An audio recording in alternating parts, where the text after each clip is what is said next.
His day is done, is done. The news came on the wings of a wind reluctant to carry its burden. Nelson Mandela's day is done. The news expected and still unwelcome reached us in the United States, and suddenly our world became somber. Our skies were leadened. His day is done. We see you, South African people, standing speechless at the slamming of that final door through which no traveler returns. Our spirits reach out to you, Bantu, Zulu, Xhosa, Boer. We think of you and your son of Africa, your father, your one more wonder of the world. We send our souls to you as you reflect upon your David, armed with a mere stone, facing down the mighty Goliath.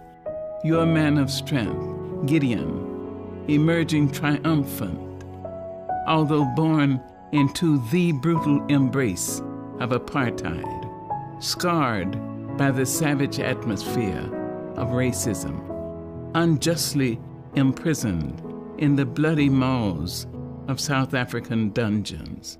Would the man survive? Could the man survive?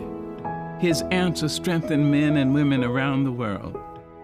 In the Alamo in San Antonio, Texas, on the Golden Gate Bridge in San Francisco, in Chicago's Loop, in New Orleans' Mardi Gras, in New York City's Times Square. We watched as the hope of Africa sprang through the prison's doors, his stupendous heart intact, his gargantuan will hale and hearty. He had not been crippled by brutes, nor was his passion for the rights of human beings diminished by 27 years of imprisonment. Even here in America, we felt the cool, refreshing breeze of freedom when Nelson Mandela took the seat of presidency in his country, where formerly he was not even allowed to vote. We were enlarged by tears of pride as we saw Nelson Mandela's former prison guards invited courteously by him to watch from the front rows his inauguration. We saw him accept the World's Award in Norway with the grace and gratitude of the Solon in ancient Roman courts and the confidence of African chiefs from ancient royal stools.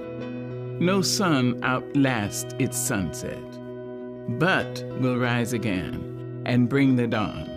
Yes, Mandela's day is done, yet we, his inheritors, will open the gates wider for reconciliation, and we will respond generously to the cries of blacks and whites, Asian, Hispanics, the poor who live piteously on the floor of our planet.